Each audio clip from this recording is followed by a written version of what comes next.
સુધી આપણે રામચરિત્રમાં રામ વનવાસ માટે ગયા ત્યાં સુધી આપણે જોયું, બરાબર. એટલે આ બાજુ રામ, લક્ષ્મણ અને સીતા વનવાસ માટે નીકળી જાય છે અને બાકીના બધા અયોધ્યામાં રહે છે. ઘણી બધી અયોધ્યાની પ્રજા પણ એમની સાથે આવે છે અને દશરથ રાજાએ સુમંત્રને, એમના મંત્રીને કીધું કે તમે આમને વનમાં મૂકી આવો.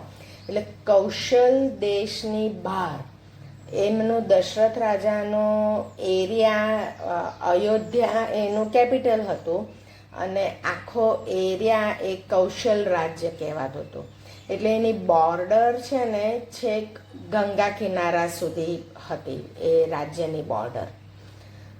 તો સુમંત્ર સૌથી પહેલાં એ સરયુ નદીને ક્રોસ કરે છે અને પછી આ લોકો ગંગા કિનારા સુધી જાય છે અને ત્યાં આગળ ઘુને પછી કહે છે કે હવે તમે પાછા જાઓ અને હવે અમે અહીંયાથી વનની અંદર પ્રવેશ કરીએ છીએ.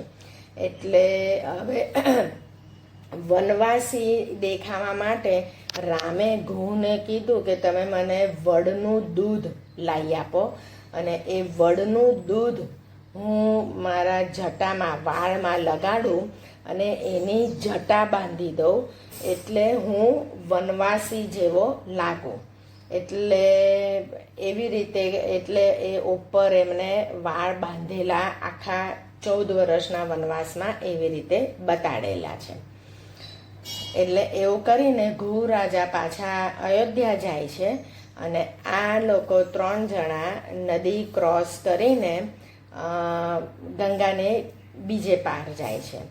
તો જેવા ત્યાં આગળ જાય છે ને પછી પહેલાં ભરદ્વાજ મુનિનો આશ્રમ આવે છે. હવે ભરદ્વાજ મુનિ આ રામાયણના 14 વર્ષના વનવાસમાં બહુ બધા ઋષિઓને સાથે રામ મળે છે અને પાંડવો એમના 13 વર્ષના વનવાસમાં જુદા જુદા રાજાઓ સાથે મળે છે અને રાક્ષસોનો નાશ કરે છે. પાંડવો પણ વનમાં ફર્યા હતા, રામ પણ વનમાં ફરે છે. રામ બધા ઋષિઓને મળે છે અને પછી એટલે આ બેના વનવાસનું આવી રીતનું કમ્પેરિઝન છે. ભરદ્વાજ મુનિને મળે છે. ભરદ્વાજ મુનિને ખબર પડી જાય છે કે રામ આવી રીતે એમને દશરથ રાજાએ વનમાં મોકલ્યા છે અને એના માટે આવી રીતે નીકળે છે. તો પછી ભરદ્વાજ મુનિ એમને દિવ્ય શસ્ત્રોને આપે છે, એમને ત્યાં રાતવાસો કરાવે છે અને પછી બીજે દિવસે રામ કહે છે કે હવે તમે અમને કહો કે ક્યાં આગળ અમારે જવું જોઈએ. એટલે પછી ભરદ્વાજ મુનિ આગળનો રસ્તો બતાડે છે કે અહીંથી તમે આ યમુના નદી ક્રોસ કરશો એટલે શ્યામ વૃક્ષ કરીને આવશે, તમે ઓળખી જશો એ શ્યામ વટવૃક્ષ. અને એ શ્યામ વટવૃક્ષ તમે ઓળખી જશો એટલે તમને ખબર પડી જશે કે તમે સાચી દિશામાં છો અને એ રસ્તે તમે આગળ જજો. એમ કરીને એ લોકો ચિત્રકૂટના વનમાં આવીને રહે છે. એ ચિત્રકૂટ એટલે બહુ જ મોટો એરિયા છે અને આખો વનવાસી એરિયા છે. બહુ સરસ પર્વતોને છે, નદી, ઝરણા બધું છે અને એ ત્યાં આગળ અત્રિ મુનિના આશ્રમમાં એ લોકો એ ઋષિને મળે છે અને ત્યાં આગળ એ લોકો રહે છે. ના, એ લોકો છે ને શરભંગ શરભંગ ઋષિને મળે છે અને ત્યાં આગળ એમને એ જગ્યા બતાડે છે અને ત્યાં આગળ એ પર્ણકુટી બાંધીને રહે છે. હવે આ બાજુ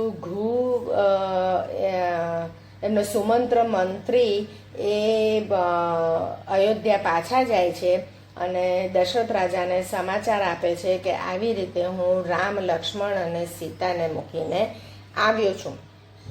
અને આ સાંભળીને દશરથ રાજાને બહુ જ દુઃખ થાય છે અને સુમંત્ર કહે છે કે રામ તો જંગલમાં રહેવા માટે બધું ટેવાઈ ગયા, પણ સીતા માતા હજી તૈયાર નહોતા થતા કે હું મારો રથ લઈને નીકળ્યો પાછો આવવા, તો ત્યારે ચોધાર આંસુએ રડતા હતા, એટલે એ હજી તૈયાર નથી થયા. એટલે આટલું સાંભળીને દશરથ રાજાને બહુ દુઃખ થાય છે, પણ એ હવે એમની પાસે છૂટકો નથી. આ કૌશલ્યા પણ દશરથ રાજાને કહે છે કે આ તમારા આ વચનોને લીધે મારા રામને આજે વનવાસ જવું પડ્યું છે. એટલે દશરથ રાજાને કૌશલ્યા પણ સંભળાવે છે. કૈકેયીએ તો આવી રીતે વચન માંગીને એમનું હૃદય ભાંગી જ કાઢ્યું, અને પછી એટલે એકદમ આશા વિનાના થઈ જાય છે. દશરથ રાજાને હવે જીવવું નથી. એમને હવે એ પછી કૌશલ્યાને કહે છે કે આ મને મારા કર્મના ફળ નડ્યા છે કે હું જ્યારે યુવાન હતો ત્યારે હું મને નવું શબ્દવેધી બાણ મારવાનું હું શીખેલો હતો. તો એકવાર હું જંગલમાં શિકાર કરવા માટે ગયો અને એ જાણે હાથી પાણી પીતો હોય એવી રીતે અવાજ મને સંભળાયો, બુડ બુડ બુડ કરીને. તો મેં શબ્દવેદી બાણ માર્યું, તો બાણ માર્યું તો કોઈક માણસની ચીસ સંભળાઈ કે એટલે પછી એને થયું કે આ તો મારાથી બહુ મોટી ભૂલ થઈ ગઈ છે, મારું બાણ આ તો કોઈ મનુષ્યને વાગી ગયું લાગે છે.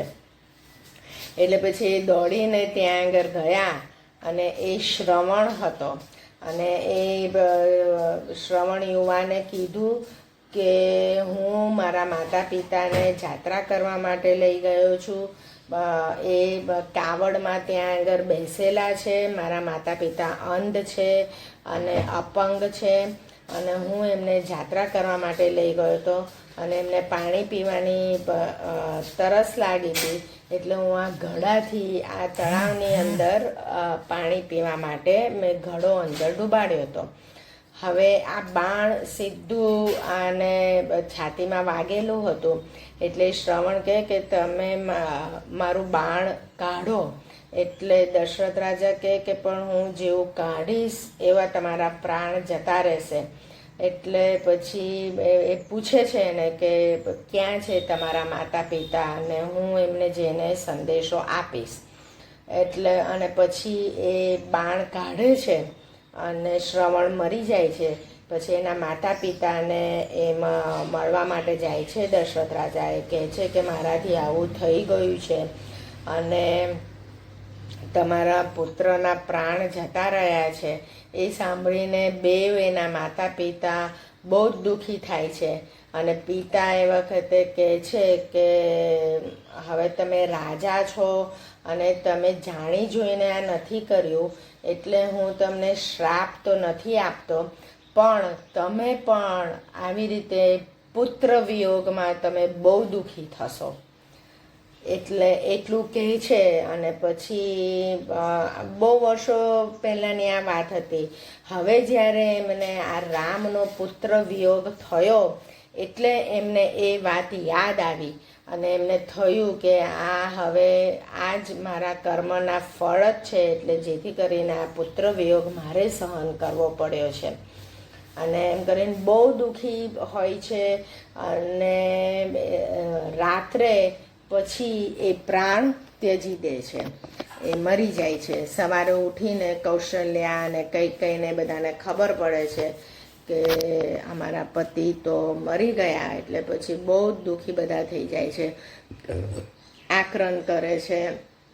હવે ત્યાં આગળ કોઈ પુત્ર હતા નહીં. ભરત અને શત્રુઘ્ન હજી તો એમના મામાને ત્યાં હતા, અને હવે એમની અંત્યેષ્ટિ કેવી રીતે કરે પુત્ર વિના?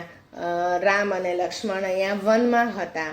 એટલે તાત્કાલિક માણસને દોડાવે છે એમના મામાને ત્યાંથી ભરત અને શત્રુઘ્નને લઈ આવવા માટે.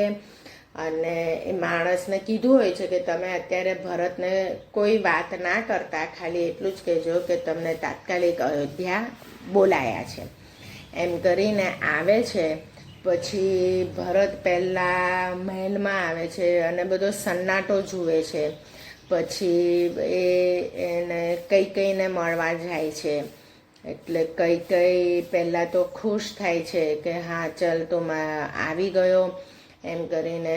અને પછી ભરત પૂછે છે કે કેમ આટલો બધો સન્નાટો છે, કે કેમ રામ નથી દેખાતા, અને બધા ક્ષેમ કુશળ તો છે ને, કે મારા પિતા ક્યાં ગયા, પિતાજી નથી દેખાતા.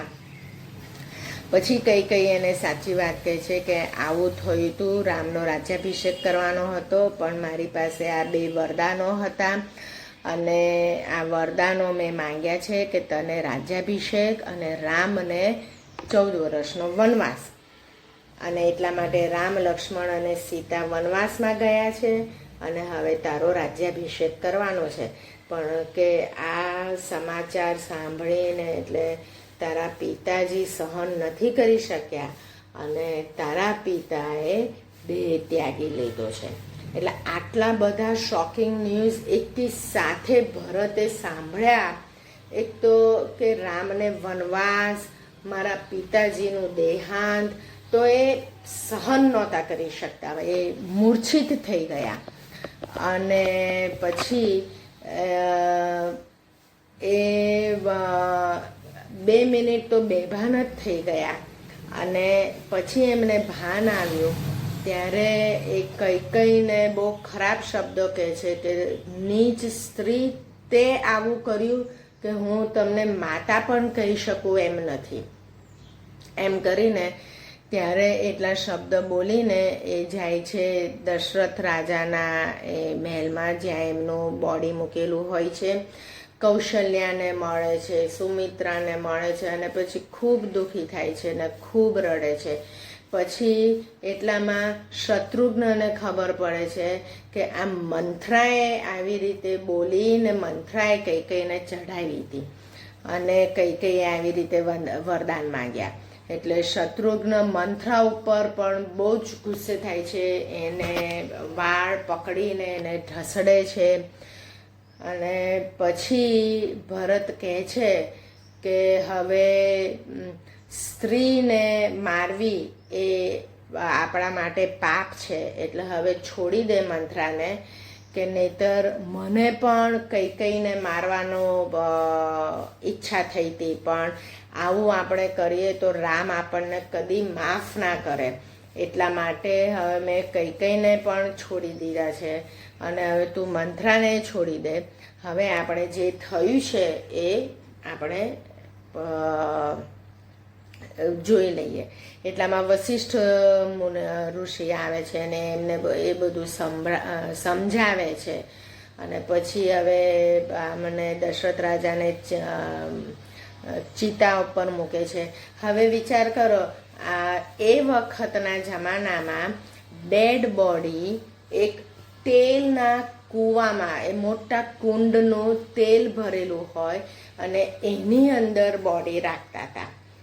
આ આપણી પાસે આ આર્ટ હતી કે આવી રીતે અઠવાડિયું કે એવું રાખવું હોય તો આવા તેલના એની અંદર રાખવાનું. અત્યારે આપણે બરફની પાટ ઉપર રાખીએ છીએ, 2-3 દિવસ માટે કોલ્ડ રૂમમાં રાખતા હોઈએ છીએ.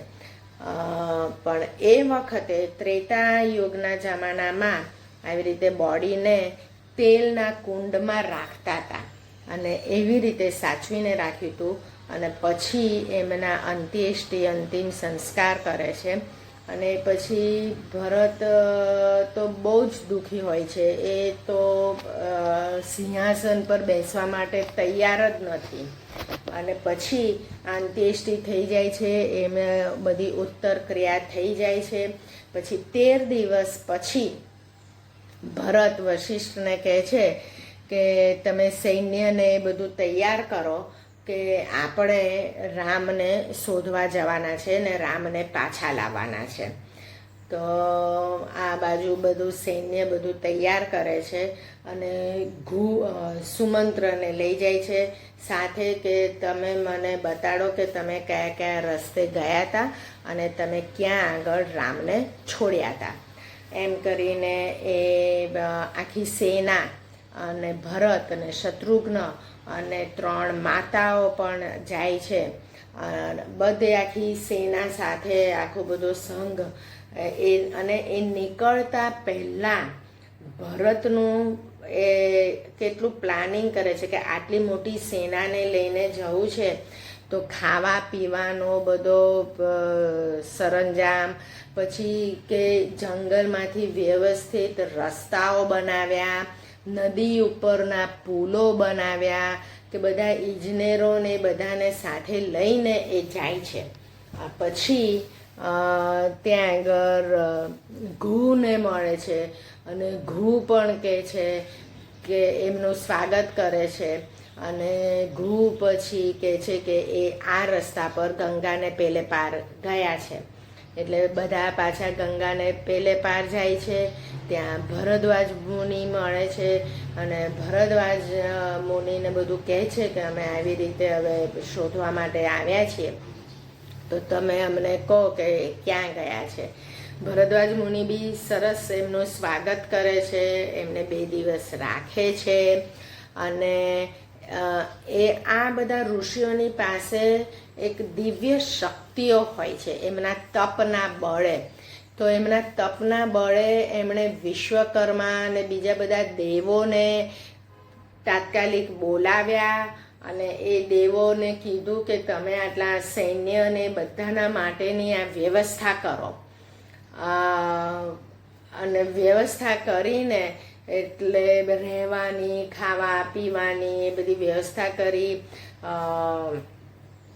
સિંહાસન પણ બનાવ્યું, પણ ભરત ત્યાં આગળ સિંહાસન પર બેઠા નહીં અને એ ત્યાં નીચે જ મંત્રીઓ બેસે ત્યાં આગળ જ બેઠા. એમ કરીને 2-3 દિવસ અહીંયા ભરદ્વાજ મુનિના આશ્રમમાં રહે છે. પછી ત્યાંથી ભરદ્વાજ મુનિએ કીધું કે તમે આ બાજુ ચિત્રકૂટ તરફ એ લોકો ગયા છે, તમે એ બાજુ જાઓ. પછી એ આખી બધી સેના લઈને આ બાજુ યમુના ક્રોસ કરીને એ ચિત્રકૂટ તરફ નીકળ્યા. હવે ત્યાં આગળ આ લોકોને 3 માસ થઈ ગયા હતા. રામ, લક્ષ્મણ અને સીતાને ચિત્રકૂટમાં રહે. સરસ પર્ણકુટી બાંધેલી હતી અને આ કુદરતી સૌંદર્યમાં શાંતિથી એ લોકો રહેતા હતા. અને એકાએક એમણે આવી ધૂળની ડમરીઓ બધી આવતી જોઈ અને રામે લક્ષ્મણને કીધું કે તું જરા ઝાડ ઉપર ચડીને જો દૂરથી કે આ કોણ આવી રહ્યા છે, રાક્ષસો છે કે શું છે. એટલે એ લોકોએ એમના બધા શસ્ત્રોને બધું તૈયાર હાથમાં રાખ્યું. ઝાડ ઉપર ચડીને કહે છે કે આ તો કોઈક સેના ચઢાઈ કરવા માટે આવી રહી છે. તો બી પ્રેઝન્સ ઓફ માઇન્ડ રામનું કેટલું. રામે કીધું કે ના, તું એક કામ કર, પહેલાં તું રથ ઉપરનો ધ્વજ જો, કોનો ધ્વજ છે તો આપણને ખબર પડે કે કોણ લડવા માટે આવી રહ્યું છે. તો લક્ષ્મણે ધ્વજ જોયો તો કે આ તો આપણો અયોધ્યાનો ધ્વજ છે. એટલે કે ભરત ને શત્રુઘ્ન, હવે લક્ષ્મણના મનમાં કેવા વિચારો આવે છે. લક્ષ્મણ કહે છે કે આ ભરત ને શત્રુઘ્ન આવી રહ્યા છે આપણને મારી કાઢવા માટે, કે જેથી કરીને એ લોકો કાયમ માટે રાજ કરી શકે, કે 14 વર્ષ પછી આપણે પાછા જઈએ નહીં. એટલો બધો ક્રોધ લક્ષ્મણના મનમાં હતો ભરતના માટે, ભરત અને શત્રુઘ્ન માટે. તો એને આવો વિચાર આવ્યો અને એણે રામને કીધું. એટલે રામ કહે છે કે ભરત એવું કરે જ નહીં, કે તને જો ભરત માટે એવા વિચાર હોય તો તું ઉતરીને તું લડવા માટે જા, બાકી હું જવાનો નથી. એ લોકોને આવવા દે. ભરત આ લડવાના આપણને મારવાના ઈરાદાથી અહીંયા આવે જ નહીં. એટલો વિશ્વાસ રામને હતો ભરત ઉપર. હવે પછી ભરત આવે છે. ભરત રામને મળે છે, દૂરથી જુએ છે અને દોડે છે પછી રામને મળવા માટે. પહેલાં રામને પણ થોડુંક કન્ફ્યુઝન થાય છે કે આ ભરત આવે છે શેના માટે આવે છે, પણ એ દોડે છે. એક વસ્ત્ર એમનું રસ્તામાં પડતું જાય છે અને સીધા આ મળે છે રામને. ત્યારે એમને ભેટી પડે છે અને સીધા એમના ચરણ પકડી લે છે. અને પછી બે ભાઈઓ મળે છે અને શત્રુઘ્ન બી આવે છે. પછી લક્ષ્મણને વિશ્વાસ બેસે છે કે ના, લોકો લડવા માટે નથી આવ્યા, મળવા માટે આવ્યા છે. પછી તો વાતો કરે છે. પછી રામ પૂછે છે કે તમે કેમ આવા વસ્ત્રમાં છો? પછી ભરત કહે છે કે હું હમણાં અંત્યેષ્ટિને બધું પતાવીને આવ્યો છું, આપણા પિતાશ્રી મરી ગયા છે. એ સાંભળીને રામ પોતે પણ એકદમ મૂર્છિત થઈ જાય છે અને પછી ભાનમાં બી આવે છે. પછી પિતાશ્રીના નામથી એ ત્યાં આગળ નદીમાં એમનો અંત્યેષ્ટિ શ્રાદ્ધ અર્પણ કરે છે, જળનું તર્પણ કરે છે. એ ક્રિયા પતાવીને પછી આવે છે, મળે છે, બેસે છે. પછી બધા સમાચાર પૂછે છે અને ત્યાં સુધીમાં પછી વશિષ્ઠ મુનિ આ 3 માતાઓને લઈને આવે છે. 3 માતાઓને સફેદ વસ્ત્રમાં જોઈને રામનું હૃદય ધ્રવી જાય છે. સૌથી પહેલાં કૈકેયીને પગે લાગે છે, પછી કૌશલ્યાને અને પછી સુમિત્રાને. રામને પણ ગુસ્સો તો હતો જ કૈકેયી માટે, ખૂબ ગુસ્સો હતો કે એણે કેમ આવું કર્યું, પણ તેમ છતાં બી એમને માફ કરે છે, સ્વીકારી લે છે પરિસ્થિતિને. અને પછી આ બધા બેસે છે, વાતો કરે છે. ભરત બહુ કહે છે રામને કે અમે તમને લઈ જવા માટે આવ્યા છીએ. અને રામ કહે છે કે ના, પિતાનું આ વચન હતું અને એ વચન અને હવે પિતા નથી, એટલે હું એ વચન તો ભંગ કરી જ ના શકું કે હું અહીંયા આગળ આરામથી 14 વર્ષ રહીશ અને પછી હું આવીને પછી હું રાજગાદી સંભાળીશ. ત્યાં સુધી કે તારે સંભાળવાની છે. તો ભરત પાદુકા લઈને આવે છે. રામની પાદુકા જેમ એમના મહેલમાં એ રાખેલી હોય છે. તો એ રામને પહેરાવે છે અને એ પહેરાવીને પછી એ કાઢીને ભરત એના માથા ઉપર મૂકે છે અને કહે કે હવે હું આ પાદુકા રાખીને હું પણ વનવાસી જેવો જ વેશ ધારણ કરીને હું સિંહાસન ઉપર નહીં બેસું, આ પાદુકા તમારી પાદુકા સિંહાસન પર રાખીશ અને પછી હું રાજ્ય કરીશ. એમ કરીને પછી રામ ત્યારે પાછું ભરતને કહે છે કે કેવી રીતે રાજ્ય કરવાનું, કયા કયા રાજાઓ સાથે મૈત્રી નહીં રાખવાની, કયા કયા માણસો સાથે મૈત્રી નહીં રાખવાની, કેવા માણસોને તમારા મંત્રીમંડળમાં રાખવા, એ બધું શીખવાડે છે રામ ભરતને. અને એમ કરીને પછી ભરતને લોકો બધા પાછા જાય છે અને આ બાજુ રામ, લક્ષ્મણ ને સીતા ખાસો ટાઈમ આ ચિત્રકૂટમાં રહે છે. પણ એ સ્થળથી ખસીને પછી બીજે જાય છે, કારણ કે એમને અહીંયા આગળ પછી માતાની ને પિતાની ને બધું બહુ યાદ આવતી હોય છે. એટલે ત્યાં આગળ બી જે બધા ઋષિઓ રહેતા હતા એ કહે કે અહીંયા આગળ આ બધા રાક્ષસોનો બહુ ત્રાસ છે, એટલે કે અમે અહીંથી બીજે જઈએ છીએ, તમારે પણ આવવું હોય તો ચાલો. એટલે પહેલાં તો રામ ના પાડે છે, પણ પછી ત્યાં આગળ જ રહે છે. પણ પછી એમને બી થાય છે કે મને અહીંયા મારું મન અહીંયા આગળ માનતું નથી એમ કરીને પછી ત્યાંથી આગળ ચાલે છે. એટલે એ 10 વર્ષ સુધી આમ તો ચિત્રકૂટમાં રહે છે. પછીથી વનવાસના 10 વર્ષ સુધી ચિત્રકૂટમાં રહે છે અને પછી ત્યાંથી નીકળે છે. ત્યાંથી આગળ નીકળે છે તો પછી શરભંગ ઋષિ મહર્ષિ મળે છે અને શરભંગ ઋષિના આશ્રમમાં જાય છે અને ત્યાં આગળ જઈને એમને જસ્ટ એની પહેલાં શરભંગ ઋષિને મળે છે ને ત્યારે જ પેલા ઇન્દ્રદેવ એમનો મોટો અલૌકિક રથ લઈને એમને ત્યાં આવેલા હોય છે. પણ એ રામને જુએ છે એટલે એ ઇન્દ્રદેવ ઉદ્ધર્ગમન થઈ જાય છે અને સંતાઈ જાય છે. પણ રામને ખબર પડી જાય છે કે આ ઇન્દ્રદેવ અહીંયા આગળ શરભંગ ઋષિ પાસે આવ્યા હતા. એટલે પછી શરભંગ ઋષિને મળે છે રામ પૂછે છે કે હું જાણી શકું કે ઇન્દ્રદેવનું અહીંયા આગળ આવવાનું પ્રયોજન શું હતું? એટલે શરભંગ ઋષિ કહે છે કે મેં મારા કઠોર તપને લીધે બ્રહ્માજી મારા પર પ્રસન્ન થયા હતા અને મને બ્રહ્મલોકમાં લઈ જવા માટે એ આવ્યા છે. પણ મેં કીધું ઇન્દ્રદેવને કે તમે હજી થોડીક રાહ જુઓ કે મને તમારા એટલે કે રામના દર્શન કરીને પછી હું બ્રહ્મલોક આવું, એટલે કે હું તમારા દર્શનની રાહ જોતો હતો.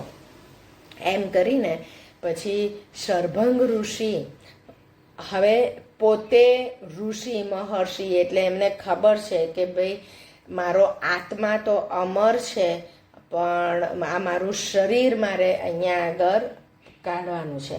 એટલે એ પોતે સ્વેચ્છાએ ચિતા ઉપર બેસે છે અને કે આ શરીરનો ત્યાગ કરીને એક યુવાન તેજસ્વી યુવાન રીતે દેદીપ્યમાન કાંતિવાલા યુવાન દેહે એ પછી બ્રહ્મલોકમાં ઉદ્ધર્ગમન કરે છે. એ થઈ જાય છે. પછી રામ લક્ષ્મણ ને સીતા પાછા ચાલતા ચાલતા આગળ જાય છે અને અત્રિ મુનિનો આશ્રમ આવે છે. અત્રિ મુનિ પણ રાહ જોતા હોય છે. એમને પણ ખબર પડી ગઈ હોય છે કે રામ આવી રીતે જંગલમાં વનમાં નીકળ્યા છે અને મારે પણ એમના દર્શન કરવા છે. તો આ શરભંગ ઋષિ, ભરદ્વાજ ઋષિ, અત્રિ ઋષિ આ બધા બહુ જ મોટા મોટા ઋષિઓ હતા અને ઋષિઓ હતા એ આશ્રમમાં આવી રીતે જંગલમાં રહેતા હતા એટલે એમના શિષ્યો પણ હતા અને આપણે એમને ઋષિઓ કહીએ છીએ. અત્યારના સમયમાં આપણે જોવા જઈએ તો આ બધા સાયન્ટિસ્ટો હતા, બહુ જ જ્ઞાની લોકો હતા. તપ કરીને એટલું બધું જ્ઞાન અર્જિત કરેલું હતું કે પછી પાસ ઓન કરે એમના શિષ્યને. એટલે આ બધા બહુ મોટા શાસ્ત્રો લખેલા છે. અત્રિ મુનિ, ભરદ્વાજ મુનિ પાસે અસ્ત્ર શસ્ત્ર બધા બહુ જ હતા દિવ્ય અને એ આપે છે રામ અને લક્ષ્મણને. પછી અહીંયા અત્રિ ઋષિના આશ્રમમાં આવે છે તો અત્રિ ઋષિ પણ એમના કઠોર તપને એનાથી એ બ્રહ્માસ્ત્ર અને અમુક દિવ્ય અસ્ત્રો રામ અને લક્ષ્મણને આપે છે. કારણ કે અત્રિ ઋષિને ખબર હતી કે હવે એમને શું કરવાનું છે અને આ રામ અને લક્ષ્મણ કોણ છે. એટલે આવી રીતે દિવ્ય અસ્ત્રો એમને આપે છે બધા. અને અનસુયા એમના પત્ની, હવે અત્રિ અને અનસુયા ખાસા ઘરડા થઈ ગયેલા હતા અને અનસુયા અને સીતાજી મળે છે અને એક પતિવ્રતા સ્ત્રીના શું ધર્મો છે એ અનસુયા સીતાજીને કહે છે અને અનસુયા બહુ પ્રસન્ન થાય છે કે હું બહુ પ્રસન્ન છું કે તમે રાજાની દીકરી અને આવી રીતે પતિની સાથે જંગલમાં આવી રીતે કાંટા વાગે, ઘાસ ઉપર સૂવાનું, કંદમૂળ ખાવાનું, એવી પરિસ્થિતિમાં તમે તમારા પતિને સાથ આપવા માટે એમની સાથે નીકળ્યા છો કે હું બહુ ખુશ છું કે આવા. અને એમ કરીને આટલું પતિવ્રતા ધર્મ જોઈને અનસુયા પણ સીતાને દિવ્ય વસ્ત્ર અલંકાર આપે છે અને કે સૌભાગ્ય ન ખૂટે નહીં એના માટેનું એ વસ્તુ આપે છે.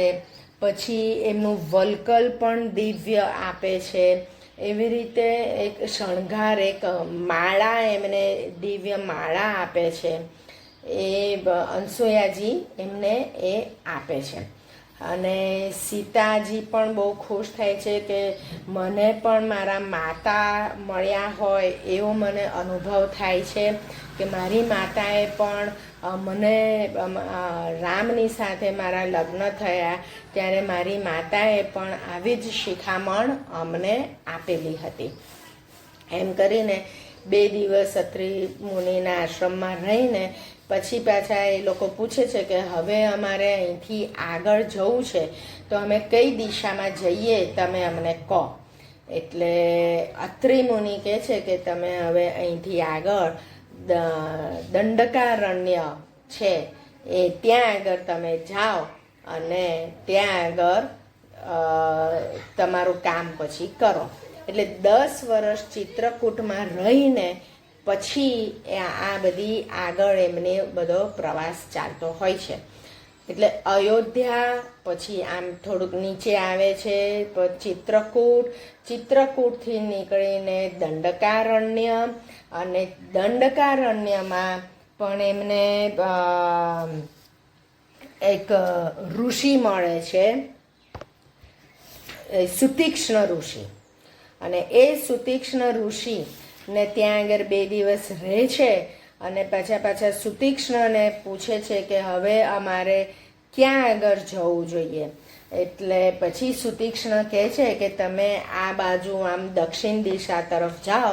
પંચવટી, ગોદાવરી નદીના કાંઠે પંચવટી ક્ષેત્રમાં તમે ત્યાં આગળ જઈને રહો અને ત્યાં આગળ બહુ સારું તમને લાગશે વનમાં. હવે આ લોકોને બધાને ઋષિઓને ખબર હોય છે કે રામને શું કાર્ય કરવાનું છે અને રામને હવે કેવી રીતે રાવણ સુધી પહોંચાડવાના છે. એટલે અને અહીંયા આગળ સુતીક્ષ્ણ ઋષિના આશ્રમમાં પણ એમને ત્યાં આગળ જતા એક સરસ સરોવર વચ્ચે આવે છે અને એ સરોવરની અંદરથી પંચાપ્સરા નામનો સરોવર છે અને એની અંદરથી અવાજ આવતો હતો. એટલે સીતાએ પૂછ્યું કે આ સરોવરમાંથી આવી રીતે કેમ અવાજ આવે છે? તો સુતીક્ષ્ણ ઋષિએ એની વાર્તા કીધી કે અહીંયા આગળ એક આ ઋષિ હતા, માંડકરની ઋષિ કરીને, બહુ તપશ્ચર્યા કરી અને બહુ શક્તિઓ બી ભેગી કરી હતી. પછી એમને બ્રહ્માનું વરદાન મળ્યું અને એમાં પછી બહુ બધી અપ્સરાઓ અને એમની આજુબાજુ બધી આવવા માંડી અને એ ઋષિ પછી એ અપ્સરાઓમાં જ એમનું જીવન વિતાવવા માંડ્યા.